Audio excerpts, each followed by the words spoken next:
Number. They underestimated the Terran youth until the Great Hunter recognized him as brother. The Galactic Academy's training grounds stretched across 3 kilometers of artificial terrain, designed to test the limits of every known species in the galaxy. Today, representatives from 12 different worlds had gathered to witness the final selection trials for the elite Hunter Corps, the most prestigious military unit in known space. Marcus Chen stood at the edge of the starting line, his human frame dwarfed by the towering Krillian warriors beside him. At 19 standard years, he was the youngest candidate in the trial's 300-year history. The other competitors barely acknowledged his presence, their attention focused on more obvious threats. To his left, a Vorthak battle champion flexed muscles that could crush steel. The creature's 4 arms ended in natural bone spikes, and its exoskeleton gleamed with bioluminescent war paint. Behind him, a Zephyrian wind dancer hovered 3 feet off the ground, its gossamer wings creating tiny tornadoes in the air. These beings had evolved for warfare, their bodies honed by millions of years of natural selection into perfect killing machines. Marcus adjusted his simple cloth uniform and checked his basic equipment belt. No natural weapons, no flight capabilities, no enhanced armor plating, just a 19-year-old human with calloused hands from his family's mining operation on Terra Nova. The selection overseer, Admiral Kethra, of the Hegemony High Command, raised her crystalline voice amplifier. Her species, the Veltar, had conquered 47 worlds before joining the Galactic Alliance. Her 3 eyes swept across the assembled candidates with predatory interest. Welcome, warriors of the galaxy, to the final selection for the elite Hunter Corps. Of the 300 who began these trials, only 50 remain. Today, only 12 will earn the right to hunt alongside the legendary Great Hunter Vex Thul. A collective shiver ran through the crowd at the mention of that name. Vex Thul, the apex predator from the death world of Zerion Prime. His species had never been conquered, never been subjugated, never even been successfully contacted, until they chose to join the Alliance of their own accord. In 3 centuries of service, Vex Thul had never failed a mission, never lost a squad member, never shown mercy to those who threatened Alliance worlds. Marcus had studied everything available about the Great Hunter. The files were mostly classified, but the public records were enough to inspire both terror and respect. Single-handedly eliminated a Harvester Hive ship, tracked and captured the Ghost Pirate of Andromeda, led the assault that ended the Void Cultist uprising. Vex Thul was living legend, and he personally selected every member of his hunting pack. The trial begins with individual assessment, Admiral Kethra continued. Each candidate will face the Crucible alone. Survival is not guaranteed. Death waivers have been signed. Begin when ready. The Crucible materialized around them as holographic projectors activated. The peaceful training ground transformed into a nightmarish landscape of jagged crystal formations, bottomless chasms, and predatory creatures that existed only as hard light constructs, but could kill just as effectively as the real thing. The Krillian warrior beside Marcus let out a battle roar and charged into the simulation, his claws extended. Within seconds, he was locked in combat with a pack of crystal wolves, their bodies refracting light in dizzying patterns. The Vorthak champion followed, using his 4 arms to climb vertical surfaces while fighting off aerial attackers. Marcus watched the others enter the Crucible one by one, each displaying the natural advantages their species had evolved over millennia. Then he stepped forward into the simulation. The environment shifted around him, sensors analyzing his human physiology and adjusting the challenge accordingly. Where other candidates faced opponents suited to their natural strengths, Marcus found himself in a scenario designed for a persistence hunter. The terrain stretched endlessly in all directions, a barren wasteland under twin suns. In the distance, he could see his target, a wounded shadow beast, limping toward what appeared to be a cave system. The creature stood 3 meters tall, with obsidian claws and hide that seemed to absorb light. Even wounded, it was far stronger and faster than any human. But that wasn't the point. Marcus began to run. He didn't sprint, didn't attempt to catch up to the beast immediately. Instead, he settled into the steady, ground-eating pace that had carried his ancestors across the African savanna millions of years ago. His breathing fell into a rhythm, his heart rate steady, his stride efficient. The shadow beast reached its cave and disappeared inside. Marcus kept running. Hours passed in the simulation. The twin suns blazed overhead, creating surface temperatures that would have killed most species. Marcus's human cooling system, evolved for endurance hunting in extreme heat, kept his core temperature stable, while other candidates in different scenarios began to falter from environmental stress. He tracked the beast through the cave system, following barely visible claw marks and the faint scent of alien blood. The creature was trying to reach its nest deep underground, where it could rest and heal. It didn't understand that the human behind it would never stop, never tire, never give up the chase. Marcus emerged from the caves as the simulation's day cycle ended. The shadow beast was visible again, still moving, but slower now. It had looked back several times during the underground pursuit, its primitive mind unable to comprehend why the small biped continued to follow. The chase continued through the night.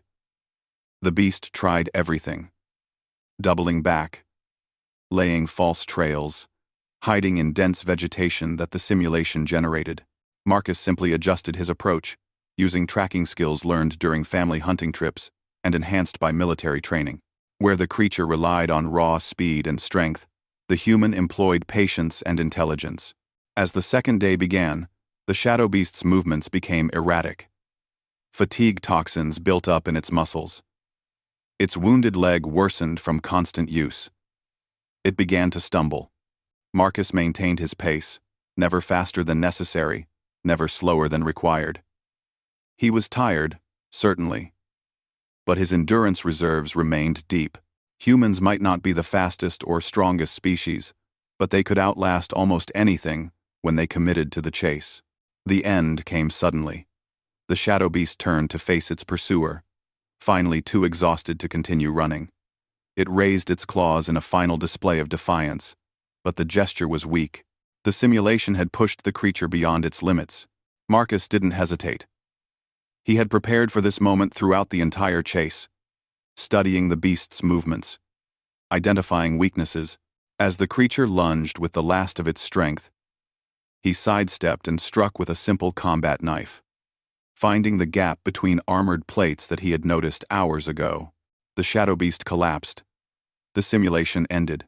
Marcus found himself back on the training ground, surrounded by the other candidates who had completed their trials. Some looked exhilarated, others traumatized. A few were being treated by medical teams for injuries sustained in their scenarios. Interesting, came a voice that seemed to vibrate through the ground itself. Every head turned toward the source. Great hunter Vex Thule emerged from what had appeared to be empty air, his species' natural camouflage abilities rendering him nearly invisible, until he chose to be seen. He stood 4 meters tall, with a predator's lean build and movements that suggested coiled violence.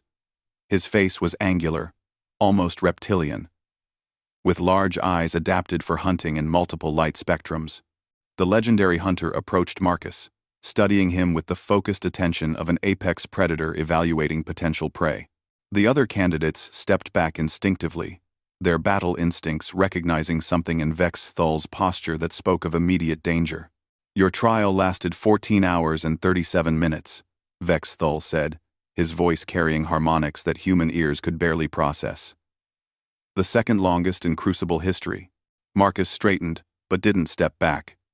"Sir, I was told to survive and complete the objective. I did both." "Yes, you did." Vex Thul circled him slowly, like a predator deciding whether to attack or retreat. "Tell me, young human, why did you not attempt to engage your target immediately?" "Because I couldn't win that fight, sir. The beast was stronger, faster, and better armed, but it couldn't run forever. And if it had reached reinforcements? If there had been a nest full of shadow beasts waiting?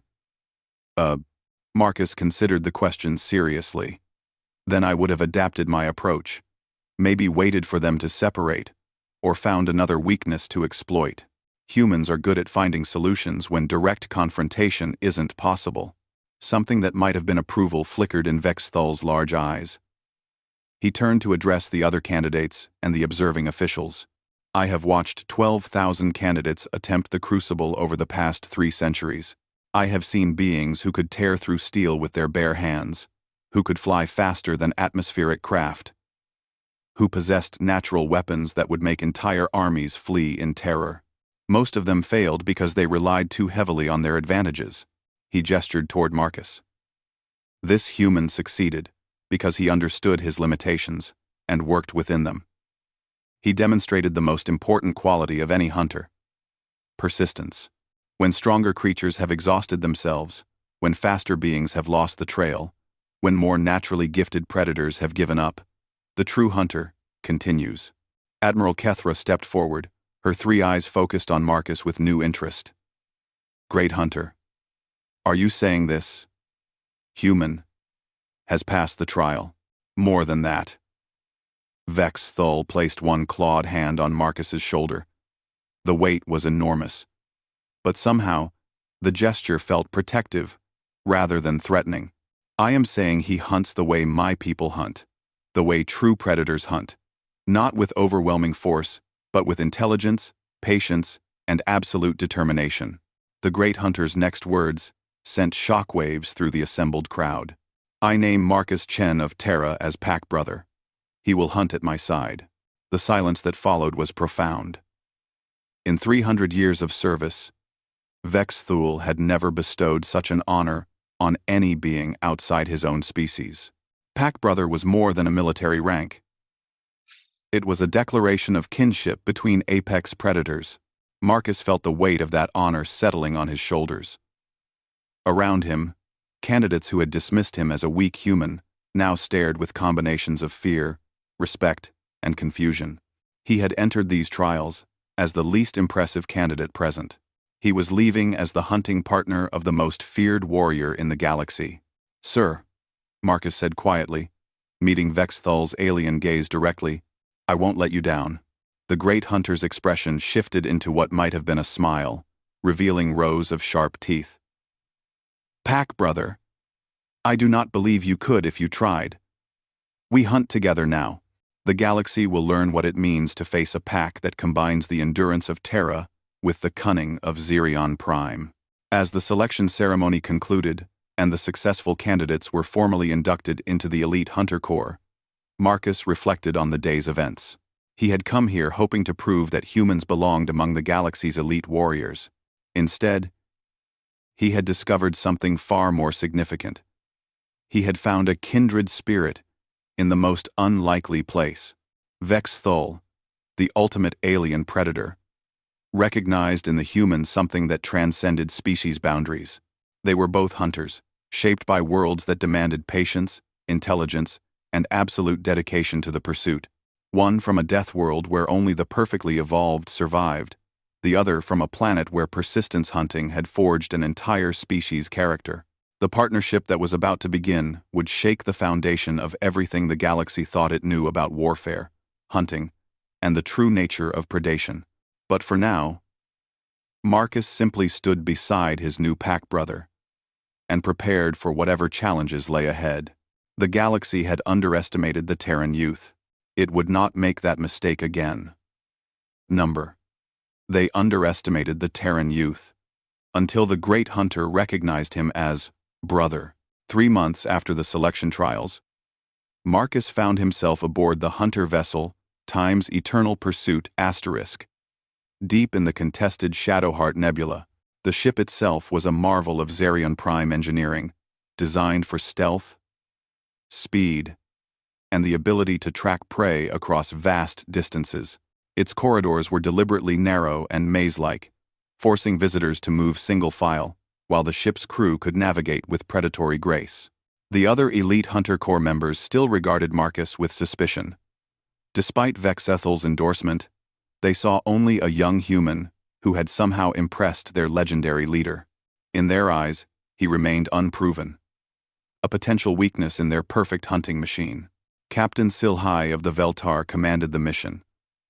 Her species valued hierarchy above all else, and Marcus's rapid elevation to Pack Brother status violated every principle of proper advancement. She had made her disapproval clear during their first briefing. "We are hunting the Crimson Syndicate's new leadership," she had announced, her three eyes scanning the assembled hunters with predatory intensity. "Intelligence indicates they have established a hidden base somewhere in this nebula. The Syndicate has been responsible for 17 raids on civilian transports in the past month. They must be found and eliminated." The mission team consisted of 8 hunters, each representing the pinnacle of their species' capabilities. Zarketh the Vorthak could tear through ship hulls with his bare hands. Wisp, a Zephyrian scout, could phase through solid matter for short periods.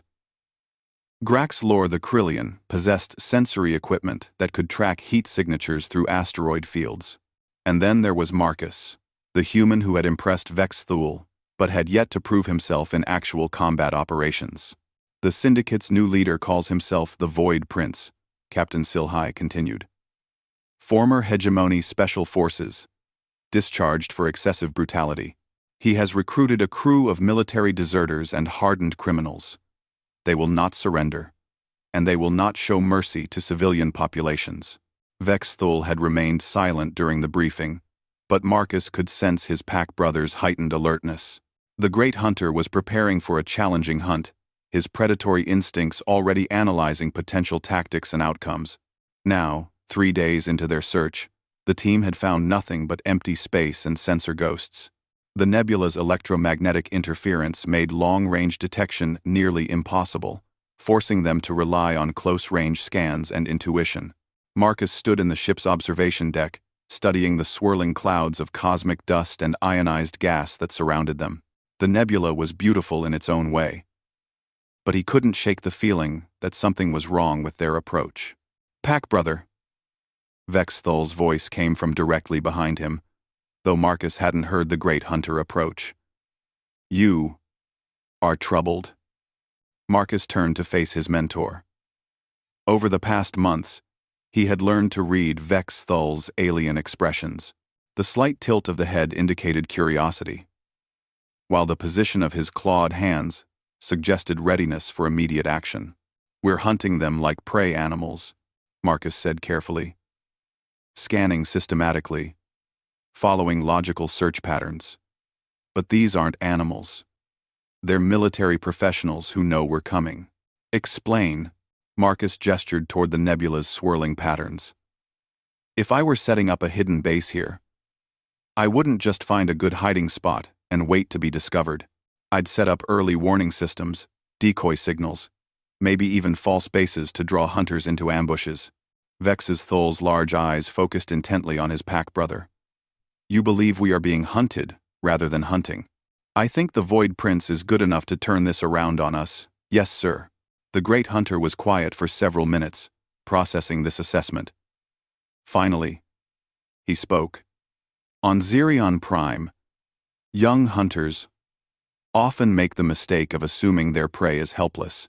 They learn quickly that the most dangerous creatures are those intelligent enough to recognize when they are being stalked. So what do? We stop thinking like predators and start thinking like prey." "Show me." Marcus moved to the ship's tactical display, calling up their search pattern from the past 3 days. "Look at our movement. We've been thorough, methodical, predictable. Anyone monitoring our approach would know exactly where we're going next." He highlighted several locations on the map. "Here, here, and here. We passed through optimal ambush positions without even realizing it. If the Syndicate wanted to eliminate us, they've already had multiple opportunities. Perhaps they are simply unaware of our presence. Or they're waiting for the perfect moment to strike." Marcus zoomed in on their projected search pattern for the next day. "Tomorrow, we'll be investigating the Broken Crown asteroid cluster. If I wanted to ambush a hunter ship, that's where I'd do it. Multiple hiding spots, interference with sensors, and only one clear approach vector." Vex Thule studied the display with growing interest. "You propose we avoid this location? I propose we use it as bait." Before Vexthul could respond, alarms began blaring throughout the ship. Captain Silhai's voice echoed through the corridors. All hunters to stations. We have detected energy signatures consistent with a hidden base. Prepare for combat approach. Marcus and Vexthul exchanged glances. The Great Hunter's expression had shifted into what Marcus had learned to recognize as predatory anticipation mixed with concern. Where? Marcus asked, though he suspected he already knew the answer. The Broken Crown Cluster, Vexthul replied. They rushed to the command center, where the other hunters were already preparing their equipment. Captain Silhai stood before the main display, her 3 eyes gleaming with excitement. Long-range scans have detected power signatures and metallic structures hidden within the largest asteroid, she announced. The Void Prince has made his lair in the perfect defensive position. We will approach from the nebula side, using the electromagnetic interference to mask our approach until we are close enough for boarding action. Marcus studied the tactical display and felt his stomach drop. Everything about the situation screamed, trap. The signatures were too obvious, the positioning too convenient, but the other hunters were already moving toward their assault craft, eager for combat after days of fruitless searching. Captain, Marcus spoke up, his voice cutting through the pre-mission excitement. Request permission to speak. Silhai's 3 eyes fixed on him with obvious irritation. Hunter Chen, we are minutes from engaging the enemy. Your concerns can wait until after the mission. With respect, Captain, my concerns are about the mission. I believe we're walking into an ambush. The command center fell silent. 8 elite hunters turned to stare at the young human who had just questioned their leader's tactical assessment. Marcus could feel their hostility like a physical weight. But he pressed on. The energy signatures are too exposed, too easy to detect. If the Void Prince is as skilled as intelligence suggests, he wouldn't make such an obvious mistake. Captain Silhai's expression hardened. You believe your brief experience qualifies you to question tactical decisions made by hunters with decades of combat experience. I believe my different perspective might see something the rest of us are missing. And what exactly do you see, human? Marcus took a breath, knowing that his next words would either validate Vexthul's faith in him or destroy any credibility he had built within the unit. I see a predator who has studied our methods and is using them against us. The Void Prince knows how Elite Hunter Corps operates. He's giving us exactly what we expect to find. A hidden base, in a defensible position. But it's not his real base. It's a killing field. The silence stretched uncomfortably before Graxlor, the massive Krillian, let out a derisive snort. The human sees shadows and calls them enemies. Perhaps Terra produces warriors too paranoid for real combat. Several other hunters murmured agreement, but Vex's Thul stepped forward. Pack brother, explain your reasoning. Marcus moved to the tactical display, grateful for his mentor's support. Look at the approach vector. We have to come in through this narrow channel, between asteroid fields. Our ship will be vulnerable for at least 10 minutes as we close distance. That's enough time for the Syndicate to position multiple attack craft for a coordinated strike. He highlighted several positions around the target asteroid. Here, here, and here. Perfect hiding spots. For ambush forces. They let us detect the base. We commit our forces to the assault, and then they close the trap behind us. Captain Silhai studied the display with growing skepticism. And you base this assessment? On what tactical experience? Hunter? Chen? On hunting experience, Marcus replied. On Terra, my family hunted in groups. When tracking dangerous prey, we learned to recognize when the animal was setting up its own ambush. Wounded predators are the most dangerous because they have nothing left to lose. The Syndicate is not a wounded animal, Silhai said dismissively. They are criminals seeking profit, not warriors fighting for survival. The Void Prince is, Marcus insisted. He's been discharged from military service, branded a criminal, hunted across the galaxy. He has nothing left but his reputation and his crew. This base isn't just a hideout. It's his chance to strike back at the forces that destroyed his career. Vex Thul had been studying the tactical display throughout this exchange, his predatory instincts analyzing every detail of the proposed assault. Finally, he spoke. Pack Brother raises valid concerns. The positioning is indeed suspicious. Great Hunter, Captain Silhai said carefully. Surely you are not suggesting we abort the mission based on one hunter's paranoia. I am suggesting we adapt our approach. If this is indeed a trap, we should spring it on our terms rather than theirs. Marcus felt a surge of gratitude toward his pack brother. Vex Thul was risking his own reputation to support a theory based largely on human intuition. What do you propose? Silhai asked, her tone suggesting she considered this entire discussion a waste of valuable time. Vex's Thul turned to Marcus. Pack brother, how would you hunt a predator that expects to be hunted? Marcus considered the question. Drawing on everything he had learned about persistence hunting and the psychology of prey animals. I would make him think he was winning. Let him believe his trap was working until he committed fully to the attack. Then I would spring my own trap. Elaborate. We approach as planned, but we don't commit our full force to the assault. Send in a small team to probe the defenses, while the main force positions itself to intercept the ambush forces.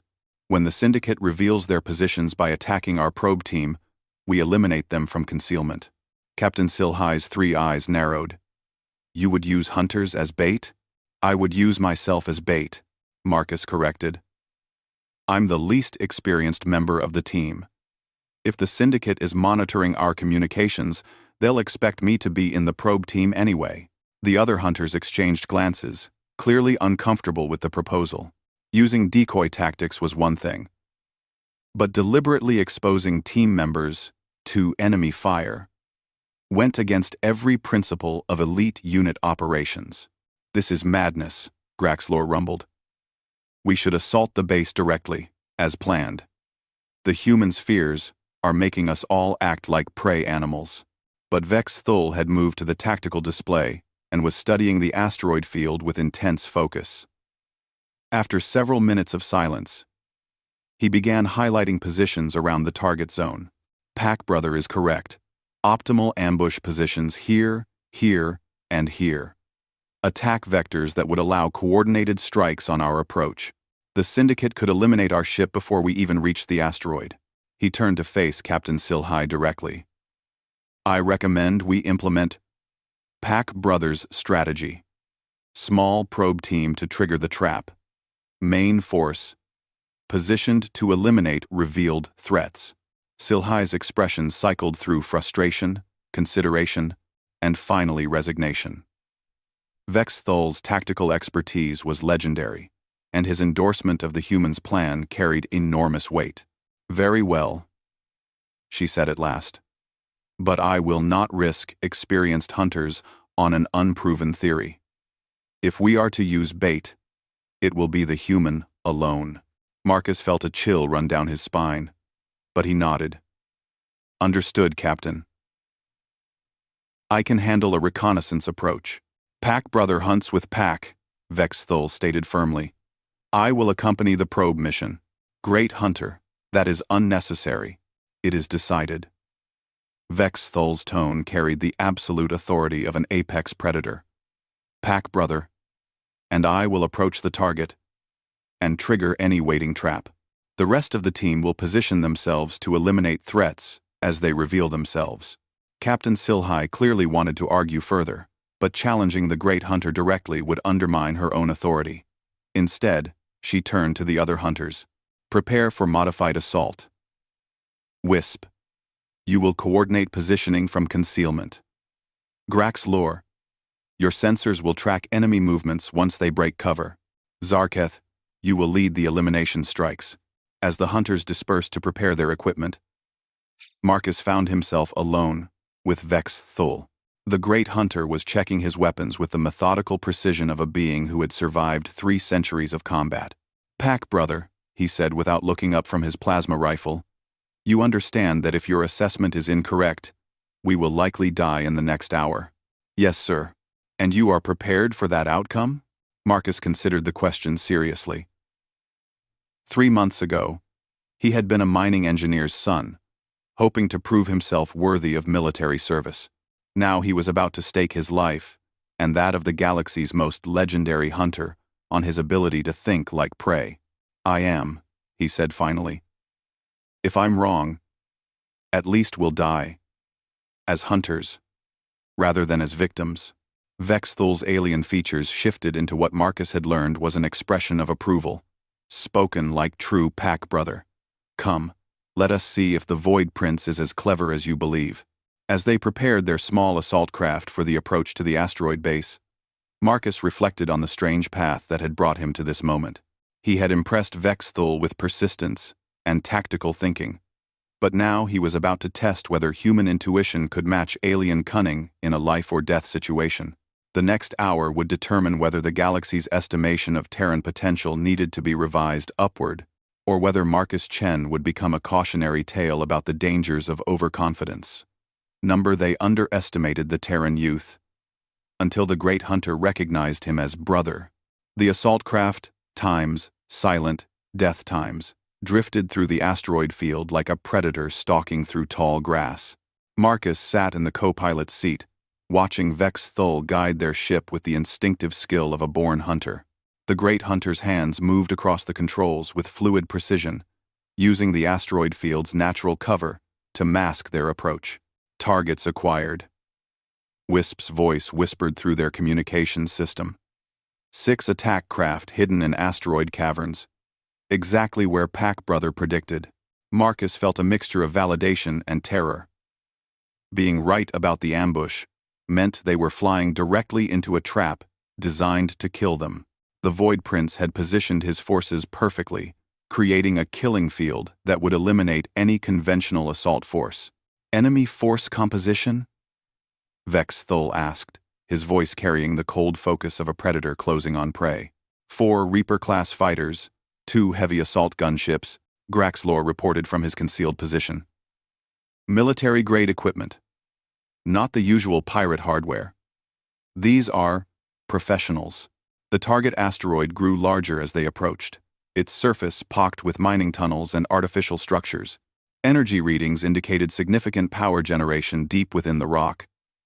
But Marcus noticed something that made his tactical instincts scream warnings. "The power signatures are too regular," he told Vexthul. "Real bases have fluctuating energy output from life support, manufacturing, communications. This is just a steady hum, like someone running generators to create false readings." "Confirmed," Vexthul replied. "This is indeed a trap. The question now becomes whether we can turn their ambush into our advantage." They were less than 5 kilometers from the target when the Syndicate forces made their move. The first attack came from directly ahead, a Reaper fighter emerging from a concealed position and opening fire with plasma cannons. Marcus threw their craft into evasive maneuvers while Vexthul returned fire. But this was exactly what the enemy expected. Multiple contacts breaking cover. Captain Silhai's voice crackled through the comm system. "Beginning elimination protocol." The asteroid field erupted into chaos as the hidden elite hunters revealed themselves. Zarketh's massive form smashed through an asteroid to reach a hidden gunship, his 4 arms tearing through hull plating like paper. Wisp phased through solid rock to strike at an enemy fighter from an impossible angle. But the Syndicate had prepared for elite opposition. Their fighters moved with military precision, covering each other's approaches and using the asteroid field's terrain to maximum advantage. This wasn't going to be the quick elimination that the hunters had expected. "Pack Brother," Vexthul said urgently. "The false base. We must determine the real location of Syndicate headquarters." Marcus pulled up their sensor readings, studying the energy patterns they had detected. "The power generation is coming from deep inside the asteroid, but it's not supporting a base. It's supporting a communication array." Understanding struck him like a physical blow. "This isn't just a trap for us. They're using this location to coordinate something bigger." "Explain quickly." "The Void Prince isn't trying to build a new criminal empire. He's planning something that requires precise timing and coordination across multiple locations. This base is a command and control center, not a hideout. Vex Thul processed this assessment while dodging plasma fire from 2 directions. What kind of operation requires such coordination? Marcus thought back to the intelligence briefings, remembering details about the Syndicate's recent activities. The merchant convoy routes they've been hitting. They haven't been random raids. They've been gathering intelligence on shipping schedules and security protocols. For what purpose? A massive, simultaneous strike. Hit multiple high-value targets at once across several star systems. The kind of operation that would cripple civilian shipping for months and make the Syndicate incredibly wealthy. Vex Thul's alien features hardened into an expression of predatory fury. Timeline? Marcus checked their chronometer against the communication array's activity patterns. Based on the signal traffic, I'd say they're coordinating for an operation beginning within the next 6 hours. Then we end this now. The Great Hunter threw their craft into a suicide dive toward the asteroid base, ignoring the plasma fire converging on their position. Marcus realized his pack brother's intention and began targeting the communication array's external transmitters. All hunters, priority target shift. Vex Thul's voice cut through the battle chaos.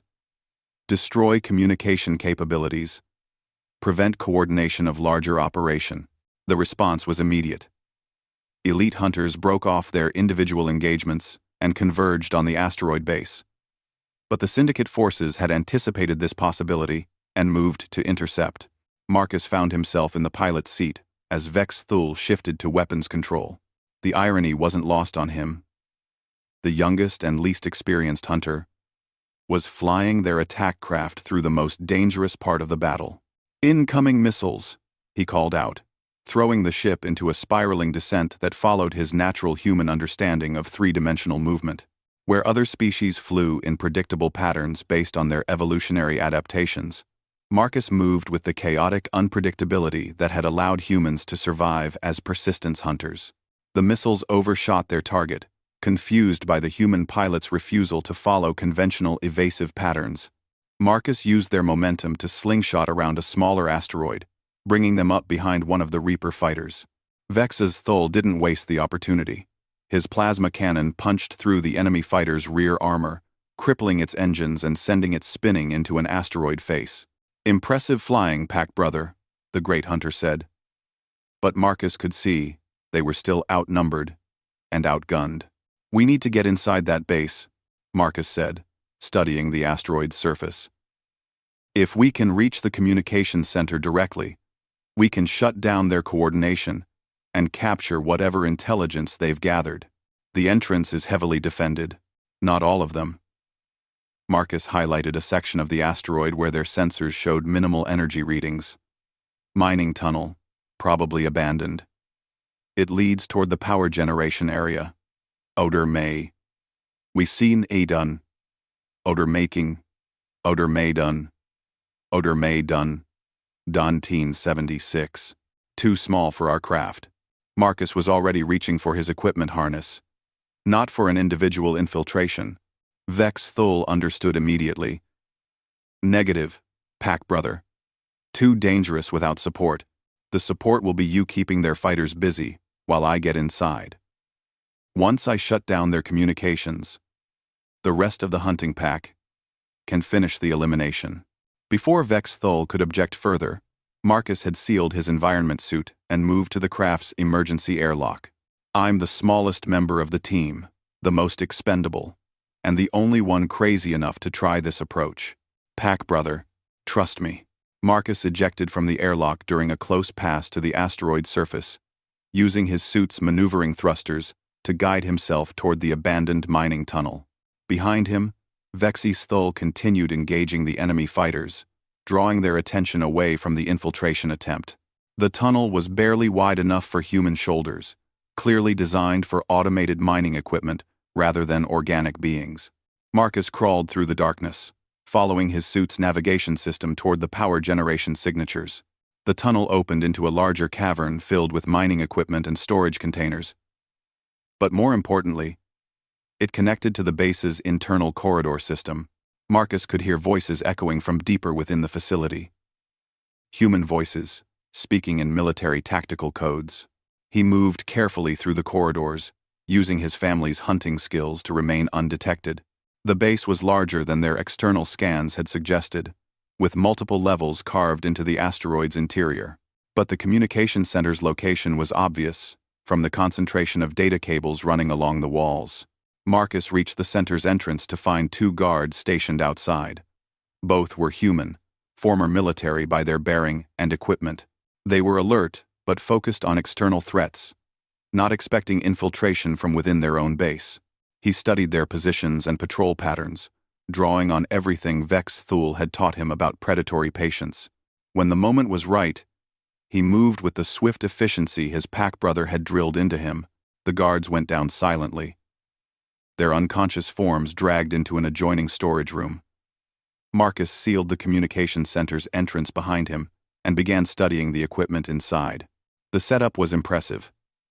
Multiple quantum communication arrays, data processing centers, and coordination displays showing merchant shipping routes across a dozen star systems. But what caught his attention was a central planning display showing coordinated attack timelines. The Void Prince wasn't just planning to rob merchant convoys. He was orchestrating simultaneous strikes on civilian evacuation ships carrying refugees from the recent border conflicts.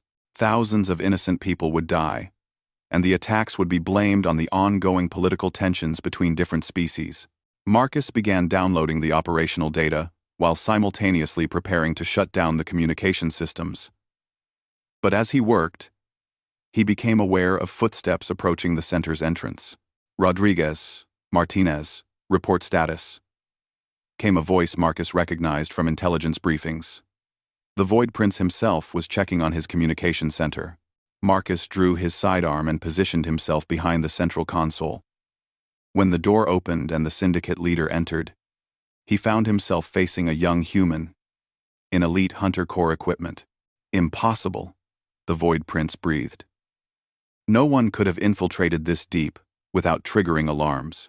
Humans are good at moving quietly when we need to," Marcus replied, keeping his weapon trained on the former military officer. "Your operation is over. I've downloaded your attack plans and shut down your coordination network." The Void Prince was a tall man with the bearing of a career soldier, his face marked by the bitter lines of someone who had lost everything he once believed in. His hand moved slowly toward his own weapon. "You're the human who impressed the Great Hunter?" he said. "Then you know I don't give up easily. Neither do I." The Void Prince's hand stopped moving toward his weapon, but his posture remained threatening. "Do you know why I was discharged from the hegemony military? Hunter Chen? Excessive brutality against civilian populations. For refusing to fire on refugee ships carrying families fleeing border conflicts.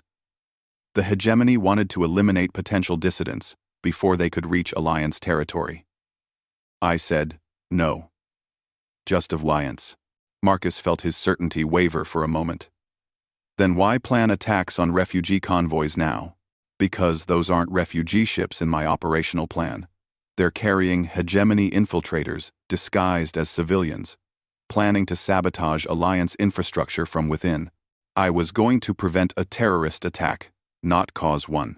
The two humans stared at each other across the communication center, each trying to determine if the other was telling the truth. Marcus's tactical training warred with his moral instincts. "Show me the intelligence," he said finally. The Void Prince slowly reached for a data pad, revealing detailed information about the targeted ships. The passenger manifests showed civilian refugees, but deeper analysis revealed biological signatures inconsistent with the claimed species compositions. Shapeshifters, Marcus realized. Hegemony agents using biological camouflage to infiltrate Alliance territory. Exactly. And in about 4 hours, they're going to reach their target systems and begin coordinating attacks on military installations and civilian infrastructure. Unless someone stops them first. Marcus lowered his weapon slightly. "Why didn't you contact Alliance intelligence with this information?" "Because there are hegemony agents within Alliance intelligence. The infiltration is deeper than most people realize. The only way to stop this attack was to use criminal channels that the enemy couldn't monitor. Outside the base, The battle between the elite hunters and the syndicate forces continued to rage. Marcus could hear explosions echoing through the asteroid's structure. Soon, his teammates would reach this location and expect him to have eliminated the syndicate leadership. "If what you're saying is true," Marcus said slowly, "then I've just sabotaged an operation designed to save Alliance lives." "You've sabotaged the communication coordination." "Yes. But the individual strike teams can still operate independently if they receive the go signal within the next 3 hours." Marcus felt the weight of an impossible decision settling on his shoulders. Trust a discharged military officer who might be manipulating him, or trust his own government's intelligence assessment of the situation. Then he remembered Vex Thal's lessons about hunting intelligent prey. The most dangerous predators were those capable of deception, but they were also the ones most likely to reveal their true nature under pressure. "Prove it," Marcus said. "Show me how to contact your strike teams and verify their real targets." The Void Prince moved to the communication console, his hands dancing across the controls with practiced efficiency. Within minutes, he had established contact with the Syndicate's operational teams. "Strike Leader Alpha, report target composition. Biological scans confirm non-standard physiology among passengers. Definitely not the species indicated on manifest documents. We are prepared to engage on your command." 1.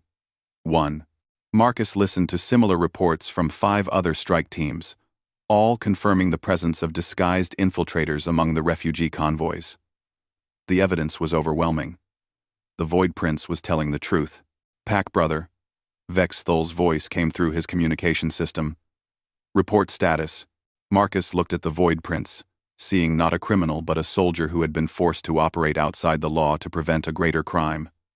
"I need to speak with my team," he said. "Then we speak quickly. My forces are outnumbered, and your hunters are very effective killers." Marcus activated his communicator. "Vex Thal, I need to explain what we've discovered here." Over the next several minutes, Marcus transmitted the intelligence data and operational plans to his pack brother. The silence that followed was profound. Finally, Vex Thal's voice came through the comm system, carrying tones that Marcus had never heard before. "Pack brother, this intelligence suggests a hegemony infiltration operation of unprecedented scope. I believe the Void Prince is telling the truth. The question is, what we do about it." Another long pause. "Then, we adapt our hunt. If these individuals are correct, then our true prey is the hegemony infiltrators, not this syndicate." Marcus turned to the Void Prince. "My pack brother agrees with your assessment. How do we coordinate a proper response? First, we stop shooting at each other. Then we contact Alliance High Command through channels that bypass potentially compromised intelligence networks. And finally, we hunt the real threats." Marcus activated his communicator again. "All elite hunters. This is Pack Brother Chen. Cease fire and prepare for mission parameter change. We have new intelligence regarding our actual targets." The next hour transformed everything. Captain Silhai was initially furious about the tactical changes, but the intelligence data was undeniable. The Great Hunter's endorsement of Marcus's assessment carried enough weight to override her objections. The former syndicate members found themselves working alongside elite hunters to coordinate strikes against the real enemy infiltrators. The Void Prince's military expertise and Marcus's tactical insights created a hunting strategy that no hegemony operative had prepared to face. When the operation concluded 12 hours later, 6 planned terrorist attacks had been prevented, and an entire spy network had been eliminated. The refugee convoys reached their destinations safely, their passengers never knowing how close they had come to being victims of political manipulation. Marcus stood on the bridge of the Time's Eternal Pursuit *, watching the former syndicate ships departing under Alliance escort. The Void Prince had agreed to testify before Alliance intelligence about the infiltration he had discovered, in exchange for pardons for his crew members who had believed they were protecting innocent lives. "Pack brother," Vex Thal approached him with the measured steps of a satisfied predator. "You have learned an important lesson today." "What's that?" "Sometimes the most dangerous hunt is the one where you discover you have been stalking the wrong prey. Marcus nodded, thinking about the chain of assumptions and deductions that had led to this moment. If I hadn't questioned the original mission parameters, we would have eliminated the only people capable of stopping those attacks. And if you had not possessed the persistence to see the hunt through to its true conclusion, thousands would have died. Vex Thul placed a clawed hand on Marcus's shoulder. You have demonstrated why humans belong among the galaxy's elite hunters. Not because you are the strongest or fastest, but because you refuse to accept simple answers to complex problems. Captain Silhai joined them, her three eyes showing a mixture of respect and bewilderment. Hunter Chen, I owe you an apology. Your unconventional approach prevented a significant intelligence disaster. Thank you, Captain. But I couldn't have done it without my pack brothers' support and the team's willingness to adapt when the situation changed. Nevertheless, you have proven that human perspectives add value to our hunting operations.